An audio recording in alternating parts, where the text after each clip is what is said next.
As I stood in the bustling airport, my phone buzzed with a chilling message from my wife. Find another place. You're not welcome here. Greetings and welcome. Delight in the offerings, join our community, and activate notifications. Adrian touched down at the Charlotte airport, his suitcase in hand, accompanied by a profound blend of relief and yearning. After years spent navigating the treacherous landscape of missions, he had returned. In that fleeting moment, his heart yearned solely for the embrace of his children and the warmth of Sabrina's presence once more. The scheme was straightforward.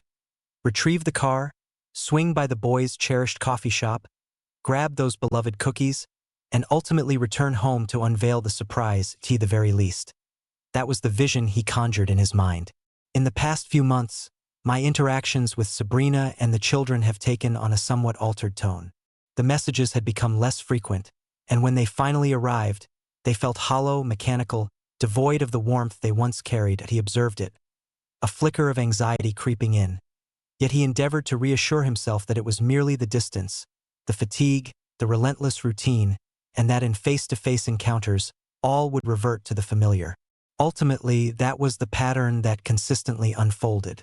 In his absence, a chill settled over everything, yet the moment he returned home, embraced the boys, and gazed into Sabrina's eyes, the world seemed to realign itself perfectly as he strolled toward the baggage claim.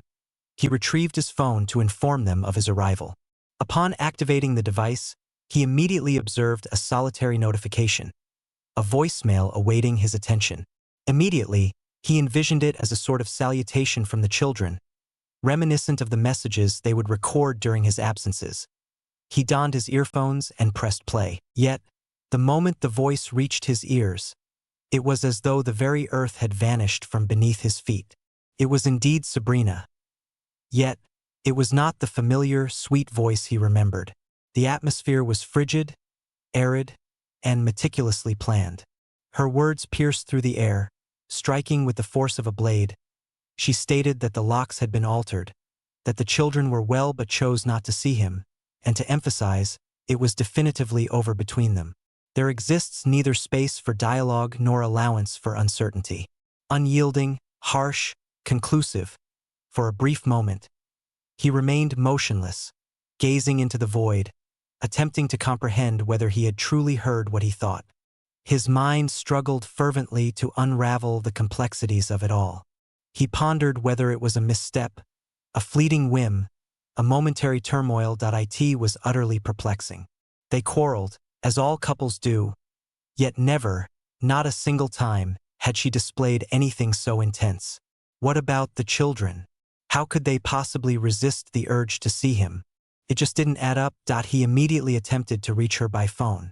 The call was directed immediately to voicemail. He made another attempt. Once more, the outcome remains unchanged. He inhaled deeply, steeling himself, and as he dragged his suitcase behind him, he attempted to reach the house phone. The call was abruptly disconnected. His heart pounded in his chest. This simply could not be real. He reached for the contact of his eldest son and pressed call. The call was declined. He attempted the youngest. Once again it has been turned down. A sense of panic began to constrict around his chest. His breath became labored. It was as if he were enduring a relentless barrage, each blow landing before he could even begin to respond. He slipped into the car and made his way directly home. With each mile, the weight grew, wrapping around me like a shroud, stifling and relentless. As he rounded the corner onto the street, the house came into view. It remained precisely as he had left it. At the very least, from an external perspective. He brought the car to a halt, stepped out, made his way to the door and attempted to twist the doorknob. Secured. He made another attempt, as though that might alter the outcome. He pressed the doorbell, its chime echoing through the quiet air. Once, twice, thrice. Complete stillness. He peered through the windows, seeking any hint of what lay beyond. There is an absence of motion. Silence reigns. Silence reigns. He cast his gaze about and spotted a familiar figure nestled within a pickup truck stationed at the corner, a neighbor he had known for many years. He approached, rapped gently on the glass, which took its time to descend. The man appeared ill at ease, steering clear of direct gaze. Adrian inquired about the situation, seeking any knowledge he might possess. After a moment of reluctance, the neighbor confessed that Sabrina had shared with everyone her view of Adrian as distant and absent, declaring her intent to move forward with her life while raising the children on her own. Any effort on his part to appear could be perceived as an unwelcome intrusion. Every word struck him with the force of a hammer against his skull. It felt as though fragments of his very past were being torn asunder, warped into something unrecognizable as he dashed to the backyard. His heart racing with the hope that the spare key they had always concealed remained hidden behind that weathered board on the fence. He plunged his hand into the void, barren. It had been taken by her. That solidified the notion that it was neither an impulse nor a fleeting outburst, nor a mere misunderstanding. It was meticulously orchestrated. The conclusion had been reached. It was indeed real. He reclined in the car, tossed his phone onto the seat, and clenched his eyes shut, battling a tumultuous blend of anger, sorrow, and disbelief. The man who had confronted the chaos of war, triumphed over insurmountable challenges, and navigated scenarios that would leave most paralyzed with fear, now stood there vanquished. Yet, this was not a defeat of the body. It was a torment that no level of military training could ever equip one to endure. He lifted the phone once more. This time, he picked up the phone and called Brandon without a moment's hesitation. Immediately upon Brandon's response, Adrian cut to the chase, unflinchingly stating, "I need you. This has escalated into a conflict." From the opposite side, the reply arrived without delay, resolute and unyielding, instructing me to reveal my location. In that precise instant, Adrian came to the profound understanding that the life he once knew had irrevocably vanished. The confrontation looming ahead promised to be the most challenging yet, and this time, it transcended the realm of military duty. It was deeply personal. Brandon understood that Adrian's call signaled a crossing of boundaries, a moment when the circumstances had spiraled out of control. It was a problem unlike any other. It bore a weighty seriousness, an intensity that felt utterly beyond control. Upon their meeting, the air was thick with urgency, leaving no room for trivial exchanges. Adrian revealed it all to him, leaving no detail unspoken. From the messages that had begun to lose their warmth in recent weeks, to arriving at the airport only to be met with the harsh reality of a message stating that the locks had been changed and that his children no longer wished to see him.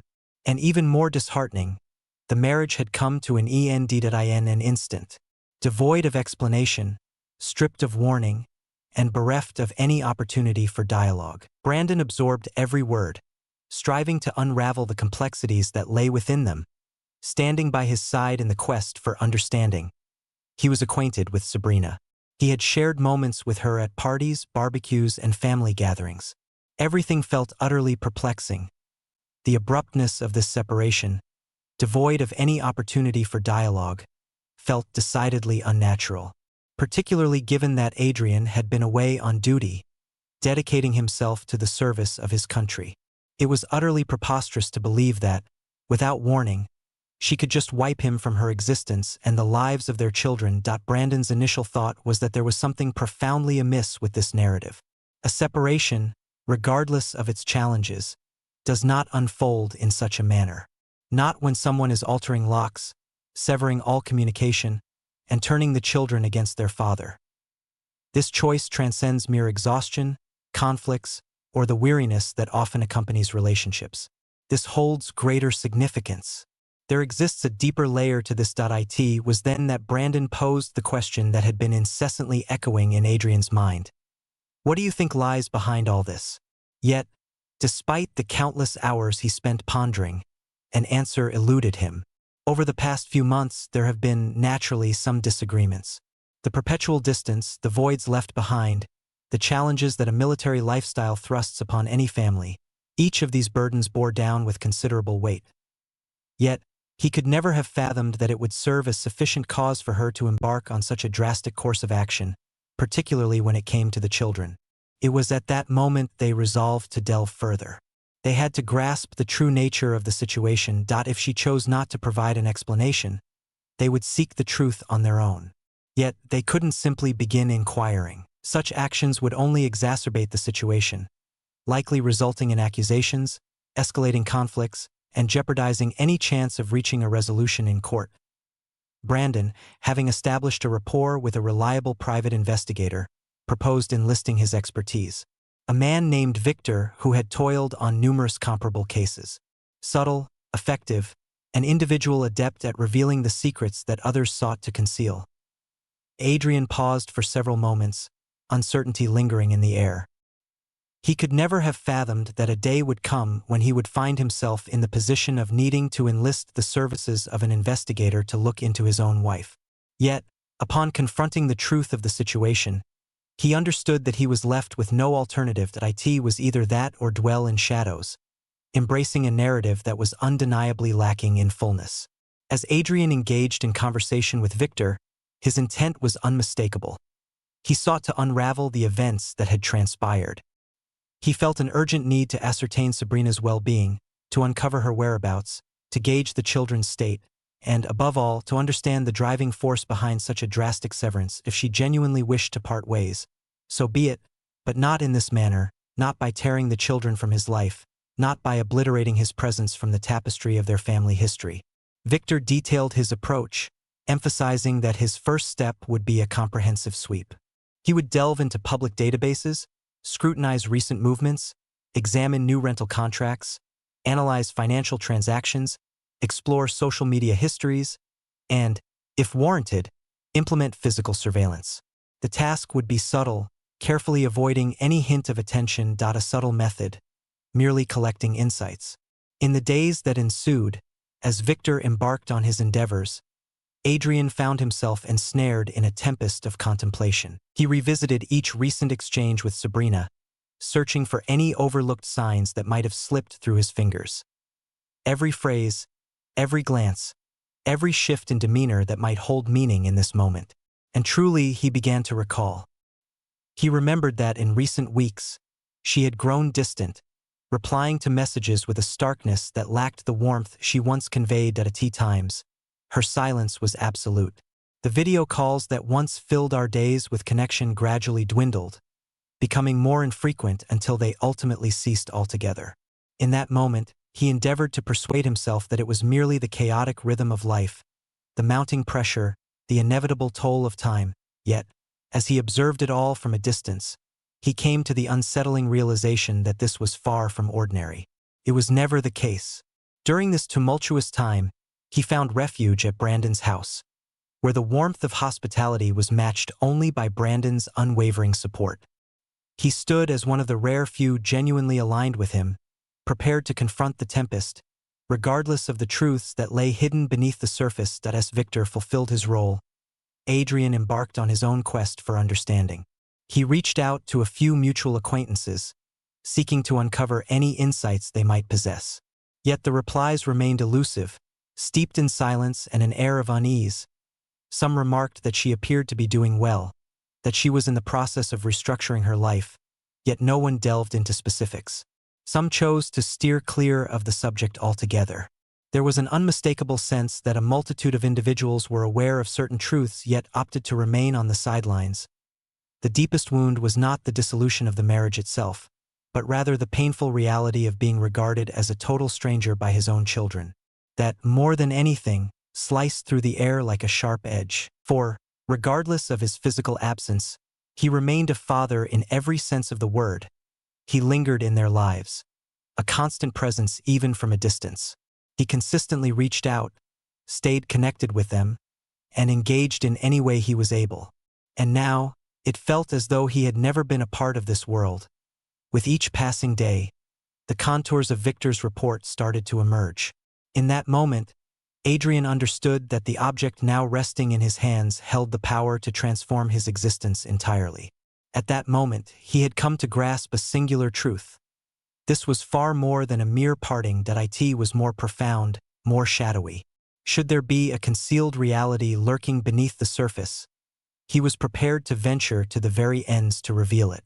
As Victor finally made contact, the inflection in his voice suggested that unwelcome tidings were on the horizon. He requested a face-to-face meeting, as there was much to unveil, and conveying it all through a phone call would be an insurmountable challenge. On that very afternoon, Adrian and Brandon found themselves seated in the living room, their gazes fixed on Victor, poised to absorb every word. With a deliberate motion, Victor set a folder down upon the table's surface. It was dense, weighty. He unsealed it, laid out a collection of documents, printed photographs and reports, and commenced his task. He mentioned that at first, he began monitoring Sabrina's movements over the preceding months. He uncovered the truth that she had, in fact, vacated the home they once shared, yet she was not embarking on this journey by herself. Suspicious financial transactions surfaced, alongside recent rental agreements linked to a different address.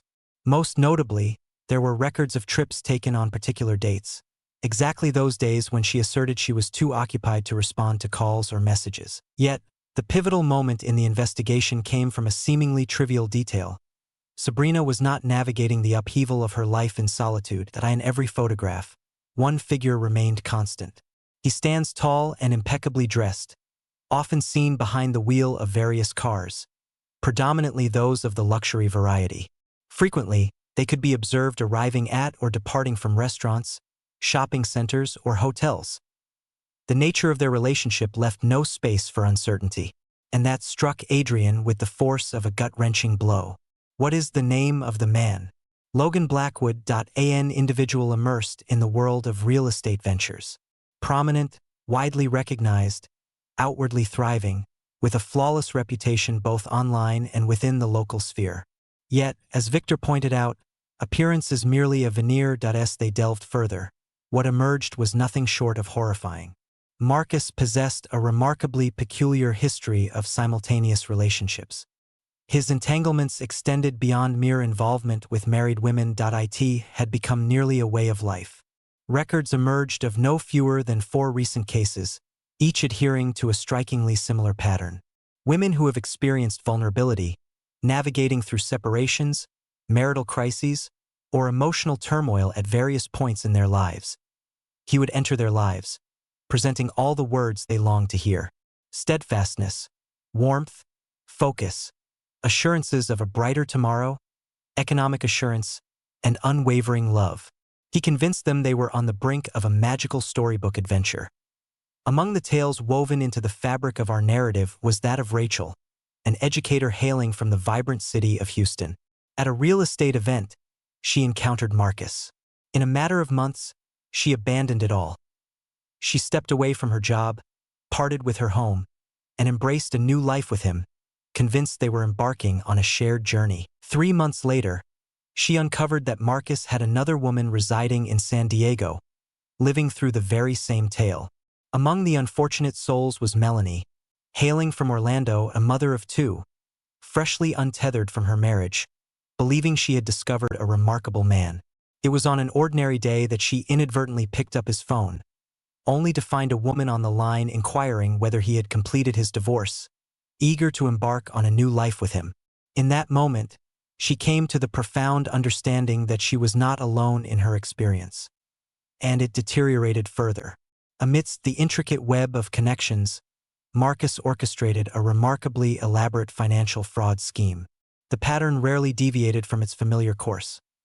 Once he had earned the women's trust, he deftly persuaded them to establish joint bank accounts in international banks, often situated in tax havens such as the Cayman Islands, Belize, or Luxembourg.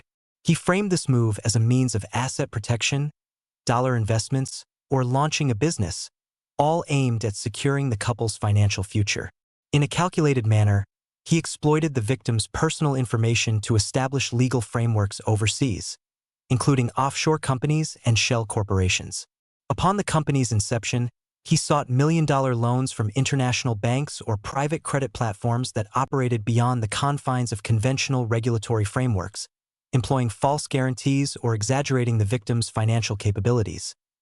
Numerous institutions situated in areas characterized by minimal fiscal transparency did not mandate thorough in-person validation. Instead, they accepted digital documents, corporate contracts, and sworn income declarations. Through this endeavor, Marcus crafted a formidable financial profile under the names of women, frequently without their awareness. It required merely persuading them to affix their signatures to a handful of documents, cloaked in the guise of banking regularization or tax optimization. Upon the approval of the loan, sums that effortlessly surpassed $500,000 to $2 million, contingent on the victim, were swiftly funneled into third-party accounts. The funds were meticulously dispersed across a myriad of digital wallets, cryptocurrencies, and other elusive assets, making them difficult to trace. Once the funds were safely tucked away and beyond their grasp, Marcus vanished from the women's lives, severing ties and leaving them burdened with a debt they were blissfully unaware of. The victims discovered their plight only when notifications from international banks began to flood in, accompanied by collection letters, or, more alarmingly, when their names were inscribed on restrictive international credit lists such as WorldCheck. They faced account freezes and transnational lawsuits for defaulting on contracts they were entirely unaware of. This form of deception is recognized within legal frameworks as international document fraud, intricately linked to money laundering and financial misconduct through the use of fabricated identities. It represents a sophisticated crime that intertwines corporate, banking, and international criminal law. By that juncture, Marcus had already abandoned no fewer than 3 women, leaving them in a dire state of international insolvency, their collective losses surpassing $8 million. In that moment, amidst the unfolding drama, it became evident that Marcus was far more than merely an adulterer or an emotional manipulator.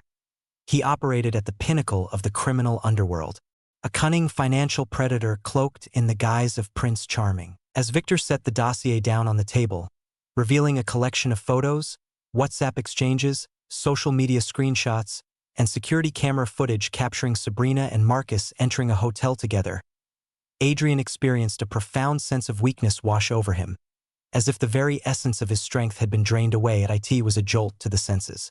A blend of fury, sorrow, and disillusionment. Though he had begun to harbor suspicions deep within, witnessing everything laid bare before him, dismantling any lingering hope that it was merely a misunderstanding, felt akin to a gunshot wound. Yet, that was not the entirety of it. The inquiries revealed that Sabrina was not under any illusion. She was fully aware of the path she was choosing. In numerous discussions, she spoke of her intentions to relocate to another state alongside Marcus. She spoke of selling all her possessions, severing every connection with Charlotte, and embarking on a fresh beginning, as though the life she shared with Adrian and the children was merely a passage to be erased. The most exasperating aspect was encountering a message in which she unequivocally expressed her fatigue with waiting for a man consumed by his work, perpetually absent, and deserving of someone genuinely committed to being a part of her daily existence, as though every year Adrian dedicated to perilous endeavors had not been for the sake of that family. It felt as though all his efforts had been in vain. Brandon, positioned next to him, struck the table with force. His indignation was so profound that it rendered him speechless. It was astonishing that a person they had known, shared their home with, and regarded as a friend could harbor such betrayal, such chilling indifference, such craven weakness. Yet, Adrian inhaled deeply. Though the agony was overwhelming, a subtle transformation stirred within him. In that instant, he understood that the focus had shifted. It was no longer about salvaging a union. The union had reached its conclusion. It revolved around safeguarding his own dignity, shielding his children, and making certain that individuals like Marcus could no longer wreak havoc on his existence. He grasped the dossier, scrutinizing every photo, every document, every detail with unwavering focus, and in a resolute tone, declared, "Now she's about to encounter the other side of me." Adrian understood the importance of restraint in his actions. Though every instinct urged him to confront Sabrina right then and there, to pound on her door and unleash the turmoil within him, he inhaled deeply and adhered to the lessons ingrained in him through countless high-stakes missions. Control, strategy, precision. Initially, the task involved meticulously arranging all the evidence that Victor had supplied. Images, dialogues, deceptive agreements, questionable monetary dealings, offshore business arrangements utilizing third-party documentation, and every trace of Marcus's concurrent associations. Every fragment of information was meticulously cataloged, dated, and arranged to ensure that no gaps remained. Brandon meticulously constructed the timeline, weaving together events, the names of victims, and the financial operations conducted. Once all was prepared, Adrian reached out to Claire Bennett, his attorney, and laid out the entire situation. Morgan stood in disbelief, grappling not only with the depth of the emotional treachery but also with the gravity of the financial transgressions at play. It was she who proposed the idea that altered the trajectory of the entire narrative. She remarked, "Adrian, this has transcended the realm of mere divorce concerns. This constitutes a federal offense, and quite grave. It pertains to matters concerning the FBI." Morgan swiftly reached out to the essential contacts. She was acquainted with an FBI agent who focused on financial crimes and international fraud, Agent Jason Reed. A meeting was arranged for the following morning. 4 hours on end, Adrian, Morgan, Brandon, and Victor meticulously presented the entire dossier. Every suspicious transaction was meticulously detailed, revealing the intricate connections between shell companies, the fraudulent loans, the exploitation of victims' data, and, most crucially, the laundering of money through tax havens. Agent Matthew found himself captivated by the abundance of intricate details that he stated that Marcus was already under scrutiny in initial inquiries related to similar accusations, yet nothing thus far had presented this degree of solid evidence. The most astonishing revelation came when he affirmed that, indeed, alongside the victims Victor had pinpointed, the FBI possessed documentation of no fewer than 5 analogous complaints dispersed across various states. Time was an inevitable force, waiting patiently to reveal its course. The operation received the necessary authorization. As the FBI busied themselves with the preparations for the federal arrest warrant, Adrian remained acutely aware of the looming task ahead, confronting Sabrina. He understood that this would be one of the most challenging moments. It had transcended the realms of conflict and the preservation of a union. It was a matter of presenting the unvarnished reality for all to see. She felt compelled to uncover the true identity of the man for whom she was dismantling an entire family. Adrian made his way directly to the residence where Marcus shared his life with Sabrina. He rapped gently on the door, and as she swung it open, astonishment washed over her. Her expression shifted in an instant, pure astonishment, as though she had encountered a specter, before she had the chance to utter a word. He inhaled deeply and declared with conviction, "I simply need you to hear me out. First and foremost, where are the children?" She, a bit perplexed, swiftly responded, "They're at school." With a tremor of fear in her voice, she inquired, "How did you find me?" "That doesn't matter," he said. His gaze locked onto hers. "Just listen." He stepped inside without allowing her a moment to protest, set the folder down on the table, and with a deliberate motion, began to unveil its contents. Photos, transcripts of conversations, forged contracts, bank statements, GPS data, and images that shattered any remaining illusions she clung to were laid out before her. Each word landed like a blow. He unveiled the true identity of Marcus, elucidated the behavioral patterns, chronicled the history of deceit, detailed the women whose finances he had ravaged, and exposed the fraudulent enterprises established with the victim's information. He then extracted the weightiest document, evidence that Marcus, in the preceding weeks, had sought 2 loans utilizing Sabrina's information at institutions nestled in tax havens. She remained blissfully unaware. Sabrina's complexion drained of color, her hands quivering with an unsteady rhythm. She fought against the truth, struggling to dismiss it, clinging to disbelief. Yet the evidence stood before us, vibrant and undeniable. Upon glimpsing photographs of Marcus alongside another woman, mere days after he had assured her they were searching for homes together, she crumbled under the weight of betrayal. She began to weep, her sobs echoing her deepening despair. She endeavored to express her remorse, sought to explain her actions. She expressed a sense of abandonment, a delicate fragility, a deep-seated neediness, and an unawareness of his true nature. However, Adrian interrupted her without hesitation. He asserted that none of that warranted the obliteration of a whole family. He expressed to her that she had not merely betrayed a marriage, but also her own past, her children, and the very foundation they had constructed together. As Sabrina grappled with her thoughts, her phone buzzed to life. A message had arrived from Marcus, a straightforward, unembellished note, conveying a sense of calm. "As if all preparations for the journey are complete, I shall arrive to collect you at 6 p.m. Adrian fixed his gaze upon her and, with unwavering resolve, declared, "You're not going anywhere." He is not either. On that very afternoon, a collaborative effort was set in motion by the FBI, working hand in hand with the Charlotte Police Department. Law enforcement officials carried out arrest and search warrants at 2 offices and the residence of Marcus. As he made his exit from the hotel, he found himself detained, the presence of another woman by his side adding an unexpected twist to the unfolding scene. He exuded a sense of calm, a smile gracing his lips, radiating that familiar air of superiority, until the instant he caught sight of the agents drawing near, announcing their presence, and taking him into custody. The handcuffs snapped into place, and in that moment Logan Blackwood's trademark arrogance faded, leaving his smile extinguished for the first time. He was swiftly apprehended and formally charged with a series of serious offenses, including international banking fraud, identity falsification, money laundering, organized crime, and financial fraud targeting institutions both in the U.S. and abroad. In the days that ensued, the media erupted with the revelation. Reports from newspapers, websites, and television stations have emerged regarding the arrest of businessman Logan Blackwood. These accounts delve into the intricate fraud schemes involving tax havens, the scams targeting women and investors, and the laundering of millions of dollars that have unfolded over recent years. Adrian observed the reports, grappling with a blend of relief, sorrow, and indignation.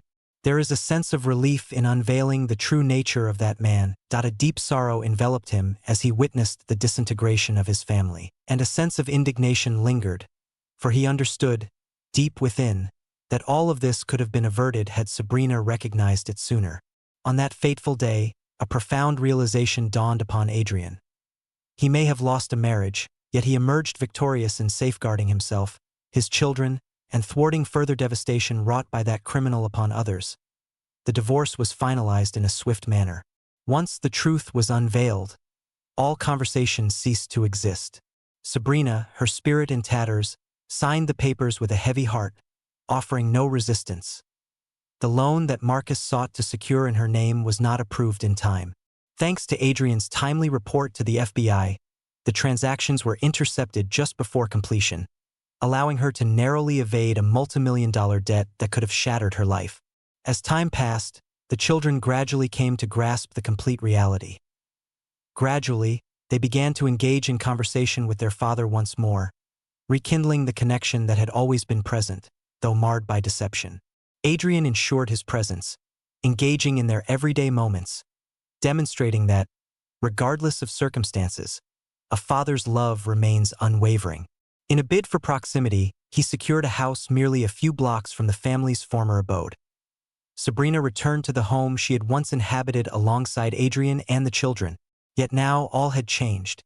The woman who once radiated warmth with her smiles, exchanged friendly greetings with neighbors, and appeared to lead an idyllic life, was now perceived through a different lens. Onlookers cast their gazes, murmured softly, and formed their opinions. The neighbor's gaze had shifted, and she sensed the burden of her own decisions pressing down on her. Thus, the journey of life continued. Every individual treads their unique journey, bearing the imprints of their past experiences. Adrian, emboldened and enlightened by a newfound sense of self-worth, pressed onward, enveloped by his children and those who held genuine significance in his life. Sabrina, in stark contrast, discovered through the most painful of lessons that a single misstep can shatter not only a marriage but also tarnish a reputation, erase a shared history, and fracture a piece of one's very essence. I appreciate you taking the time to watch the video. If this brought you joy, consider subscribing to the channel and activating notifications to stay updated on all the latest happenings. Until we meet again.